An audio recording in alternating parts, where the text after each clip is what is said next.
اما وزن الفعل غیر منصرف کا لاسٹ اور آخر علت کی تفصیل وہ ہم اس ویڈیو کے اندر پڑھیں گے۔ ہدایت النحو کے یہ اسباق کا اور ہدایت النحو بک جو ہے مکمل پڑھنے کا یہ ہمارا سلسلہ جاری ہے۔ 6 ویڈیو اس سے پہلے ہم اپلوڈ کر چکے ہیں، یہ ہماری 7ویں ویڈیو ہے۔ اس ویڈیو کے اندر انشاءاللہ ہمارا غیر منصرف جو ہے وہ کمپلیٹ ہو جائے گا۔ تو بغیر دیر کیے ہم اپنا غیر منصرف کا لاسٹ سبق جو ہے وہ سٹارٹ کرتے ہیں۔ اما وزن الفعل، بہرحال وزن فعل، تو وزن فعل کی کوئی تعریف کی حاجت تو ہے نہیں، کیونکہ وزن فعل کا معنی ہی واضح ہے، تعریف کیا نہیں ہے، یعنی فعل کا وزن۔ تو فعل کا وزن ہونا، کہیں فعل کا وزن پایا جائے تو یہ بھی غیر منصرف کا ایک سبب ہے، لیکن فعل کے وزن کے لیے اب یہ شرط ہے ایک جو ہم پڑھنے والے ہیں۔ فشرطو، وزن فعل کے لیے ایک شرط ہے، یعنی وزن فعل غیر منصرف کا سبب ہوگا اور غیر منصرف کے ایک سبب بن سکے گا، معتبر ہوگا۔ تو اس کے لیے ایک شرط ہے ان یختص، کہ یہ جو وزن ہے یہ خاص ہو بالفعلی، فعل کے ساتھ، یعنی وزن فعل، فعل والا وزن یہ غیر منصرف کا سبب تب ہی بن سکے گا جب وہ وزن ایسا ہو جو صرف اور صرف فعل میں پایا جاتا ہو، اسم میں نہیں پایا جاتا ہو۔ یہ شرط اس لیے رکھی ہے کیونکہ کچھ ایسے اوزان بھی ہیں جو کہ اسم میں بھی پائے جاتے ہیں، فعل میں بھی پائے جاتے ہیں، تو وہ غیر منصرف کے اندر ان کا کوئی اعتبار نہیں ہوگا، ٹھیک ہے۔ تو وزن فعل کے لیے پہلی شرط یہ ہے کہ وہ وزن فعل کے ساتھ خاص ہونا چاہیے۔ اس کی مثال دیتا ہوں، جیسے فعیلہ ہے، فعلہ ہے۔ یہ فعیلہ اور فعلہ ایسے وزن ہیں جو صرف اور صرف فعل میں پائے جاتے ہیں، کہیں بھی اسم میں نہیں پائے جاتے۔ ہاں اگر کہیں اسم میں ہوں گے بھی صحیح تو وہ فعل سے نقل ہو کے آئے ہوں گے، یعنی اسم کے مستقل اوریجنل اصل وزن نہیں کہلائیں گے، ٹھیک ہے۔ لیکن برخلاف میں آپ کو ایک اور مثال دوں، اکرمہ ہے، اکرمہ جو فعل ماضی ہے باب افعال کا، اس کو دیکھ لیں۔ تو اس طرح واحد متکلم کو دیکھ لیں، افعلوا والا، تو یہ ایسے وزن ہیں کہ جو فعلوں کے ساتھ خاص نہیں ہے، اسم ہی پائے جاتے ہیں۔ جیسے آپ نے خود ہی دیکھا ہوگا اور سنا بھی ہوگا کہ اکرم یہ نام ہے کسی کا، حالانکہ اکرم اصل میں یہ باب افعال فعل ماضی ہے، تو لیکن یہ اسم میں بھی پایا جاتا ہے، اور یہ فعل سے منقول ہو کے نہیں پایا جاتا، یہ مستقل طور پہ اور اصل طور پہ اسم میں پایا جاتا ہے، فعل سے اس کا کوئی تعلق نہیں ہے۔ اس طرح افعل کے اور بھی بن جائیں گے، افضل بن گیا، ٹھیک ہے۔ تو اس کے علاوہ جو ہے وہ کئی بن سکتے ہیں، افضل، ٹھیک ہے، احمد، ٹھیک ہے۔ تو یہ سارے، تو یہ والے اوزان وہ ہیں جو فعل کے اندر بھی اصل ہیں اور اسموں کے اندر بھی اصل ہیں، لیکن یہ جو فعیلہ ہے اور فعل ہے یہ ایسے وزن ہیں جو صرف فعل کے ساتھ خاص ہیں، اسم میں نہیں ہوتے، کہیں اسم میں پائے بھی جائیں گے تو فعل کے تابع ہو کر پائے جائیں گے۔ تو وزن فعل فشرط، وزن فعل شرط یہ ہے یختص، کہ وہ خاص ہو بالفعلی، فعل کے ساتھ، اور ولا یوجد، نہ پایا جائے فی الاسم، اسم میں، الا مگر یہ کہ منقولا، نقل ہو کر، منقول ہو کر، الفعلی، فعل سے، یعنی اگر فعل میں پایا بھی جائے تو وہ اسم میں پایا بھی جائے تو وہ اسم کا اوریجنل وزن نہ ہو، الگ سے مستقل وزن نہ ہو، بلکہ وہ فعل سے نقل ہو کے آیا ہو۔ جیسے شمرہ اور دوریبا، اب یہ شمرہ ہے یہ حجاج بن یوسف کے گھوڑے کا نام تھا، اور دوریبا جو ہے یہ اس شخص کا نام تھا جس شخص کو لوگوں نے بہت زیادہ مارا تھا، تو اس کا نام دوریبا رکھ لیا تھا۔ اب یہ دیکھیں یہ دو نام جو ہیں، یہ جو دو وزن ہیں، شمرہ یعنی فعلہ اور دوریبا یعنی فعیلہ، یہ فعل والے ہیں، اور اسموں میں جو پائی بھی گئے ہیں، یعنی حجاج بن یوسف کے گھوڑے کا نام رکھ لیا، یا جس بندے کو بہت زیادہ مارا ہے اس کا نام دوریبا رکھ لیا، تو یہ فعل سے نقل ہو کے رکھ دیا تھا، کہ یہ اصل میں فعل والے وزن تھے تو نقل ہو کے اسموں کے لیے رکھ دیے تھے۔ تو شمرہ اور دوریبا جو ہیں ان کو ہم کہہ سکتے ہیں کہ ان میں یہ غیر منصرف ہیں، کیونکہ ایک تو ان میں وزن فعل پایا جا رہا ہے، وزن فعل کی شرط بھی پائی جا رہی ہے کہ فعلوں والا وزن یہاں پہ ہے، اور دوسری بات یہ علم بھی ہیں، تو نام بھی ہیں، تو دو سبب اس میں پائے گئے تو یہ غیر منصرف ہوئے۔ وَإِن لَمْ يَخْتَصَ بِهِ، کہتے ہیں اور اگر وہ وزن خاص نہ ہو بھی، کس کے ساتھ؟ فعل کے ساتھ وزن خاص نہ ہو، جیسے میں نے آپ کو مثال دی، اکرم فعل والا وزن ہو گیا، اور واحد متکلم والا افعل والا ہو گیا، نفعل ہو گیا، یفعل ہو گیا، یہ جو میں آپ کو بتا رہا ہوں یہ وزن ہے جو فعلوں کے ساتھ خاص نہیں ہے، اسموں میں بھی پائے جاتے ہیں، جیسے ابھی میں آپ کو اس سالیں ابھی ہم پڑھیں گے آگے۔ تو کہتے ہیں اگر کوئی ایسا وزن ہو کہ جو اسموں میں بھی پایا جاتا ہے، فعلوں میں بھی پایا جاتا ہے، یعنی فعلوں کے ساتھ خاص نہیں ہے، تو کیا اس کا کوئی چانس ہے کہ وہ غیر منصرف کا سبب بن سکے؟ کیونکہ آپ نے تو پہلی شرط میں کہا ہے کہ بھائی وہی وزن ہونا چاہیے جو فعلوں کے ساتھ خاص ہے، تو جو وزن فعلوں کے ساتھ خاص نہیں ہے، فعلوں والے لیکن ان کے ساتھ خاص نہیں ہے، کیا ان کا غیر منصرف کا سبب بننے کا کوئی چانس ہے؟ کہتے ہیں ہاں ہے۔ وَإِن لَمْ يَخْتَصَ بِهِ، اگر وہ وزن فعل کے ساتھ خاص نہیں ہے نا، تو ایک اور چیز اگر اس میں پائی جائے تو وہ غیر منصرف کا سبب بن جائے گا۔ وہ چیز کیا ہے؟ فیاجب، کہ پھر واجب ہے، ان یکونا کہ ہو، فی اولہ، اس اسم کے شروع میں، احدی حروف المضارعتی، حروف مضارع میں سے ایک، حروف مضارع کیا ہوتے ہیں؟ حروف عطین ہوتے ہیں، آتا یا نون، ٹھیک ہے، حروف عطین۔ ولا يدخلہ الہاء، تو اور دوسری شرط یہ ہے کہ ان ولا يدخل داخل نہ ہو ان میں الہاء ہا داخل نہ ہو، تو اس ہا سے مراد گولتا ہے جو وقف میں ہا بن جاتی ہے۔ تو جو اذان اسموں میں بھی پائے جاتے ہیں فعلوں کے ساتھ ساتھ، یعنی فعلوں میں صرف خاص نہیں ہیں، تو وہ بھی غیر منصرف بن سکتے ہیں، بس اس میں دو چیزیں چاہیے، ایک تو یہ کہ شروع میں حروف عطین میں سے کوئی ایک ہونا چاہیے، حمزہ یا تا نون، اور اینڈ پہ جو ہے ہا نہیں ہونی چاہیے، یعنی گول تا نہیں ہونی چاہیے جو وقف میں ہا بن جاتی ہے۔ کہ احمد و یشکرا و تغلبا و نرجسا، جیسے کہ احمد، یشکر، تغلب، نرجس، تو یہ چار اوزان ایسے ہیں کہ جو یعنی احمد کا وزن کیا ہے افعل، یشکر کا وزن کیا ہے یفعل، تغلب کا وزن کیا ہے تفعول، نرجس کا وزن کیا ہے نفعل. یہ سارے اوزان فعلوں میں بھی پائے جاتے ہیں، اسموں میں بھی پائے جاتے ہیں. جیسے احمد، یشکر، تغلب یہ بندوں کے نام ہیں، مردوں کے نام ہیں. نرجس ایک خاص قسم کے پھول کا نام ہے. تو یہ اسموں میں پائے جاتے ہیں، فعلوں میں بھی پائے جاتے ہیں. تو اب ان کے لیے شرط کیا ہوگی کہ شروع میں رفعتین میں سے کوئی ایک ہو، تو وہ احمد میں بھی ہے، یشکر میں بھی ہے، تغلب میں بھی ہے، نرجس میں بھی ہے، اور آخر میں ہا نہیں ہونا چاہیے. تو ان میں سے کسی کے آخر میں بھی ہا یا گول تا جو ہے جو اب ہا بن جاتی ہے، تو وہ گول تا یعنی ہا وہ نہیں ہے. لہٰذا یہ چاروں کے چاروں غیر منصرف ہوں گے، کیونکہ دو سبب ہیں. ایک تو وزن فعل ہے، ٹھیک ہے، اور وزن فعل کی یہاں پہلی شرط تو نہیں ہے کہ یہ فعلوں کے ساتھ خاص ہوں. تو وزن فعل کی دوسری شرط ہے کہ یہ اسم میں بھی پائے جاتے ہیں. یہ والے وزن کون سے؟ افعلو، یشکرو، یفعلو، تغلبو، نفعلو. لیکن شروع میں رفعتین میں سے کوئی ایک آ رہے ہیں، تو لہٰذا اور آخر میں ہا بھی نہیں ہے یعنی گول تا بھی نہیں ہے، تو یہ غیر منصرف بن جائیں گے، غیر منصرف کا سبب بن جائیں گے. یعمل منصرف، پس یہ جو یعمل ہے یہ منصرف، یہ منصرف ہوگا. کیوں؟ کیونکہ یعمل، یہ یعمل وہ وزن ہے، یفعل ہے نا، تو یفعل وہ وزن ہے کہ جو اسم میں بھی پایا جاتا ہے، فعل کے ساتھ خاص نہیں ہے. تو اس کے لیے شرط یہ ہونی چاہیے ہے کہ رفعتین شروع میں، تو رفعتین تو ہے یعمل کے شروع میں، لیکن گولتا نہ آتی ہو، نہ ہو اس کے آخر میں. تو یعمل کے آخر میں جو ہے وہ گولتا آتی ہے، یعنی گولتا اس کے آخر میں آ سکتی ہے. لیکن احمد، یشکر، تغلب، نرجس کے آخر میں کبھی بھی گولتا آپ نے نہیں دیکھی ہوگی، یعنی احمد، یشکر، تغلب، نرجسا. لیکن یعمل کے آخر میں گولتا آتی ہے، کبھی کبھی آتی ہے. وہ کب؟ جب مؤنث کے لیے اس کو استعمال کیا جائے. یعمل مانا تک کام کرنے والا، کام کرنے والا جو بہت زیادہ کام کرتا ہو، تیز چلتا ہو، اس اونٹ کو یعمل کہتے ہیں. تو یعمل یہ منصرف ہے کیونکہ ہا قبول کرتا ہے، یعنی جب مؤنث کے لیے استعمال کیا جائے تو اس کے آخر میں ہا آ جاتی ہے. جیسے ناقۃ یعملۃ، یعملا اونٹنی، یعنی کام کرنے والی بہت زیادہ اونٹنی. تو یہ یعملۃ اور یعملو یہ دونوں ہم اس کو غیر منصرف نہیں کہیں گے. اور یہاں وزن فعل شروع میں ہم کہیں گے کہ سبب ہے ہی نہیں غیر منصرف کا، کیونکہ غیر منصرف کے وزن فعل کا سبب کے لیے ضروری تھا کہ شرطیں پائی جائیں، تو یہاں پہ شرطیں نہیں پائی جا رہی. آگے بہت اہم بات ہے، اس کو توجہ سے سنیے گا. کہتے ہیں وعلم، تو جان، صاحب ہدایت سے کہتے ہیں تو جان کیا، انا کلا، کہ ہر وہ ماں جو، ہر وہ جو، اس میں کیا ہے سبب، ہر وہ سبب جو شریطہ شرط رکھی گئی فی ہی جس میں العلمیت و علمیت، ہر وہ سبب جس میں علمیت کی شرط ہے. اب وہ کون سبب ہم نے پیچھے پڑھے، اگر تھوڑا آپ کو یاد ہو تو تانیس بتا، ٹھیک ہے، جیسے طلحہ ہو گیا، اور تانیس مانوی جیسے زینب ہو گیا، اجما جیسے کہ اجما کے پیچھے مثالیں ہم نے پڑھی ہیں ابراہیم، اور ترکیب سے مراد جیسے بعلبک. تو یہ چار پیچھے ہم نے سبب وہ پڑھے ہیں جن میں علم شرط ہے. تو غیر منصرف کے اندر یہ چار سبب وہ ہیں جن میں علم شرط ہے، اور غیر منصرف میں دو سبب ایسے ہیں کہ جن میں علم شرط تو نہیں ہے، ویسے جمع ہو جاتا ہے. جیسے کہ عدل ہے، عدل میں بھی علم جمع ہو جاتا ہے، جیسے عمر اور ظفر یہ عدل بھی ہیں اور ان میں علم بھی ہے. اور دوسرا الف نون زائدتان، الف نون زائدتان جو اسم کے آخر میں آتے ہوں، جیسے عمران تو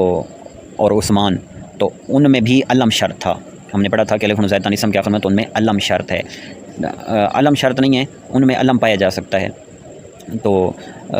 سوری بلکہ ہاں، ایک مؤنث بتا، ایک مؤنث مانوی دو، تو ان دونوں کو تو ایک ہی تانیث میں یہ شمار ہے نا. تو یہ ایک سبب ہو گیا، اجما دو، ترکیب تیسرا، اور والاسم الذی فی الف ونون زائدتان، وہ اسم جس میں الف نون زائدتان ہو، ہاں وہ اسم جس میں الف نون زائدتان ہو تو اس میں علم ہونا شرط تھا. تو یہ چار وہ ہیں جن میں علم ہونا شرط ہے. اور جن میں علم ہونا شرط نہیں ہے ان میں سے ایک عدل ہے کہ عدل میں بھی علم ہونا شرط نہیں ہے. اور وزن فعل جو بھی ہم نے پڑھا اس میں بھی ہم نے یہ نہیں پڑھا کہ علم ہونا شرط ہے. تو غیر منصرف کے چار سبب، تانیث، اجما، ترکیب اور الف نون زائدتان جو اسم کے آخر میں، یہ وہ ہیں جن میں علم شرط ہے. اور غیر منصرف کے دو سبب، وزن فعل اور عدل، یہ وہ ہیں جن میں علم شرط نہیں ہے لیکن علم آ سکتا ہے. باقی جو ہیں تو ان میں علم نہیں آ سکتا، جیسے جمع منتل جموع ہے یا وصف ہے، تو ان کی بات نہیں ہو رہی، یہاں صرف انہی کی بات ہو رہی ہے، یہ یاد رکھیں. تو ان کا ایک حکم یہاں پہ بیان کر رہے ہیں. وہ حکم کیا ہے ہم پڑھتے ہیں. وعلم کہتے ہیں تو جان ہر وہ سبب کے شروع تفیل علمیت جس میں علمیت شرط ہے، وہ کیا ہے، مؤنث بتا ہے اور مانوی ہے اور اجماع ہے اور ترکیب ہے، اور وہ اسم ہے جس میں الف نون زائدتان ہو. او لم یشترط فی ذالک، یا شرط نہ ہو فی ہی اس میں، ذالک یہ کیا علمیت، یا علمیت اس میں شرط نہیں ہے لیکن وجتمع، یہ علمیت جمع ہو جاتی ہے. علمیت چونکہ یہ مصدر ہے، مصدر جعلی ہے. مصدر جعلی کیا ہوتا ہے وہ اگلی ویڈیو میں انشاءاللہ ہم پڑھ لیں گے.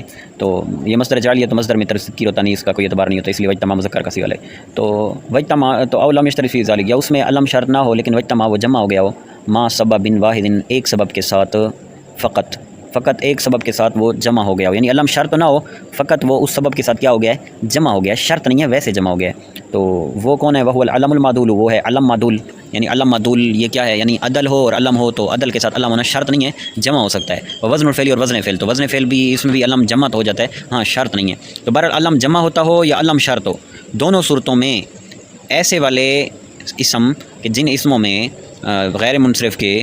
ایسے سبب پائے جائیں جن سببوں میں علم شرط ہے یا صرف علم جمع ہو جاتا ہے، ایسے اسماء اذا نکرا جب نکرہ کر دیے جائیں گے، صرفا تو وہ اسم منصرف ہو جائیں گے. ٹھیک ہے. تو جن اسموں میں وہ اسباب پائے جا رہے ہیں کہ جن میں یا تو علم شرط ہے یہ علم شرط تو نہیں ہے، ویسے ساتھ میں پایا جا رہا ہے، تو یہ اسم جب نکرہ کر دیے جائیں گے تو اگرچہ غیر منصرف تھے لیکن نکرہ کرنے کی صورت میں صرفا یہ منصرف ہو جائیں گے۔ اب منصرف کیوں ہو جائیں گے، اس کی وجہ کیا ہے؟ جب منصرف ہو جائیں گے تو تنوین بھی داخل ہو جائے گی، کسرہ بھی داخل ہو جائے گا، تو منصرف ہونے کی وجہ کیا ہے؟ کہتے ہیں منصرف ہونے کی وجہ اما فی القسم الاولی، قسم اول میں، اما بہرحال فی القسم الاولی،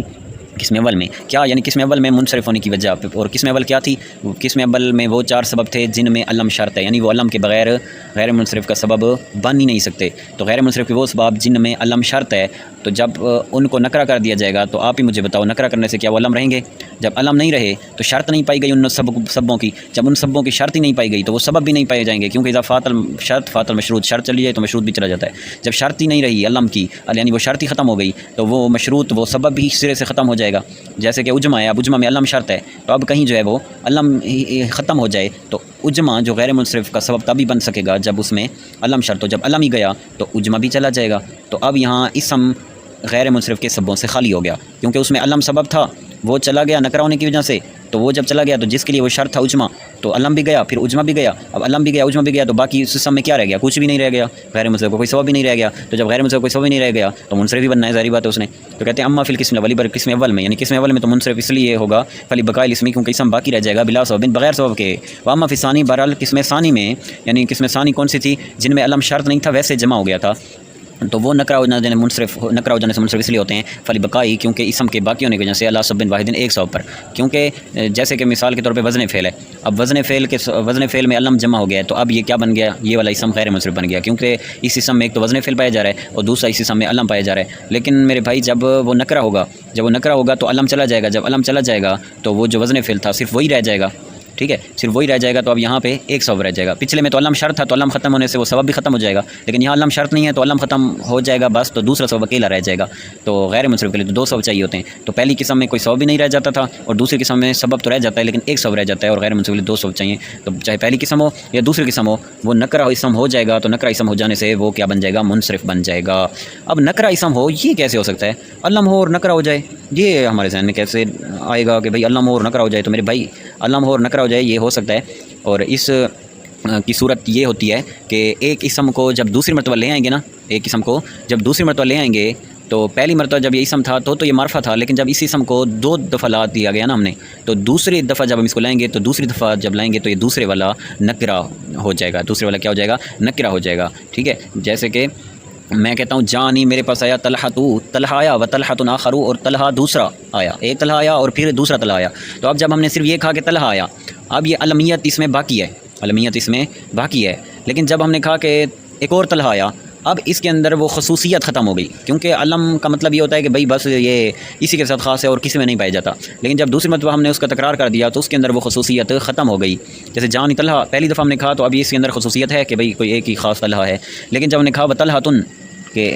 ایک اور طلحہ آیا، تو اب یہ دوسرا جو طلحہ ہم نے بولا اس دوسرے طلحہ میں وہ خصوصیت ختم ہو گئی، کیونکہ ایک دفعہ طلحہ کا ذکر آ چکا ہے، جب ایک دفعہ طلحہ کا ذکر آ چکا ہے تو دوبارہ طلحہ کا ذکر کرنا اس میں وہ خصوصیت نہیں رہ گئی، یعنی مطلب یہ بن گیا کہ بھئی طلحہ ایک نہیں ہے، طلحہ اور بھی ہیں، تو جب طلحہ اور بھی ہیں تو پھر یہ علم کیسا رہا؟ علم تو وہ ہوتا ہے جو خاص نام، خاص شخص، خاص چیز، خاص جگہ کا نام ہوتا ہے، تو یہاں ایک خاص شخص کا نام ہی نہیں رہا، کیونکہ یہ تو 2 شخصوں کا نام بن گیا، تو پہلا طلحہ اسی طرح غیر منصرف ہی رہے گا، معرفہ ہی رہے گا، جو دوسرا طلحہ ہے اس میں خصوصیت نہیں ہے، اس لیے دوسرا طلحہ نکرہ بن گیا، تو دوسرا طلحہ نکرہ بننے سے اس میں علم ختم ہو گیا، جب علم ختم ہو گیا تو یہ تانیث بتا ہے، تو تانیث بتا کے لیے علم تو شرط تھا، جب علم چلا گیا تو تانیث بتا بھی چلی گئی، تو طلحہ کو ہم کہیں گے کہ اس میں علم بھی نہیں ہے اور وہ تانیث بھی نہیں ہے جو غیر منصرف کا سبب بنتی ہے، کیونکہ غیر منصرف کا جو تانیث سبب بنتی ہے اس کے لیے ضروری ہے کہ وہ علم ہونا چاہیے، تو یہ میں آپ کو بتا دیا کہ نکرہ کیسے ہوتا ہے علم، تو جب ایک علم کو دوسری دفعہ لائیں گے تو یہ دوسری دفعہ لانے سے جو دوسرے والا ہوگا یہ نکرہ ہوگا، جانی طلحہ تو میرے پاس طلحہ آیا و طلحۃ آخر، اور دوسرا طلحہ آیا، قام عمر، عمر کھڑا ہوا، و عمر آخر، اور دوسرا عمر کھڑا ہوا، ضرب احمد، احمد نے مارا، و احمد آخر، اور دوسرے احمد نے، تو یہ جو دوسرا احمد، دوسرا طلحہ، دوسرا عمر ہے یہ دوسری دفعہ آئے ہیں، تو ان میں وہ خصوصیت نہیں ہے جو پہلے میں تھی، اس لیے سارے نکرہ ہو گئے۔ آخر میں ایک اور حکم بیان کر رہے ہیں، کہتے ہیں وَكُلُّ مَا لَا يَنصَرِفُ، ہر وہ اسم کہ جو منصرف نہ ہو، مطلب کیا ہے جو غیر منصرف ہو، ہر وہ اسم جو غیر منصرف ہو، اذا اضیفہ جب اس کی اضافت کی جائے، یعنی جب وہ مضاف ہو، جب وہ کیا ہو؟ مضاف ہو جائے، او داخلہ اللام، یا اس پر لام داخل ہو جائے، لام بولا ہے مراد اس سے الف لام، جب اس پہ الف لام داخل ہو جائے، فداخلہ الکسرہ تو پس داخل ہو جائے گا اس پہ کسرہ، داخل ہو جائے گا اس پہ کسرہ، تو یہ قاعدہ ہے کہ جب غیر منصرف پہ مضاف بن جائے یا غیر منصرف پہ الف لام داخل ہو جائے تو داخل الکسرۃ تو اس پر کسرہ داخل ہو سکتا ہے، نحو جیسے کہ مررتو میں گزرا باحمدکم، تمہارے احمد کے پاس میں گزرا، وبل احمدی اور احمد کے پاس گزرا، تو دونوں صورتوں میں احمد پر کسرہ ہم پڑھ سکتے ہیں، کیونکہ پہلی صورت میں احمد کو ہم مضاف قرار دے رہے ہیں، احمد مضاف کو ضمیر مضاف الیہ، اور دوسری صورت میں احمد پہ ہم الف لام داخل کر رہے ہیں، تو الف لام داخل ہونے صورت میں اور مضاف ہونے صورت میں اس پر کسرہ آ سکتا ہے، تو احمدی کم اور احمدی ہم کسرہ پڑھ سکتے ہیں۔ یہاں پہ الحمدللہ ہمارا جو ہے وہ غیر منصرف الحمدللہ جو 15 پیجز پہ مشتمل تھا، یہ ہمارا 3 ویڈیو میں کمپلیٹ ہو گیا ہے، ٹھیک ہے۔ یہ ویڈیو اس سے پہلے سبق نمبر 6 کے نام سے ویڈیو اور ایک اور سبق نمبر 5 نام سے ویڈیو، تو یہ مقصد اول ہم شروع کریں گے انشاءاللہ کل یا نیکسٹ ویڈیو میں، اسماء مرفوعات، یعنی یہاں سے مرفوعات گنائیں گے کہ مرفوعات 8 ہیں، پھر ہر ایک کی الگ الگ تفصیل کریں گے۔ کسی بھائی کو کوئی بھی بات سمجھ نہیں ہو تو وہ کامنٹس میں ہم سے پوچھ سکتا ہے، انشاءاللہ اس کو تسلی سے جواب دے دیا جائے گا۔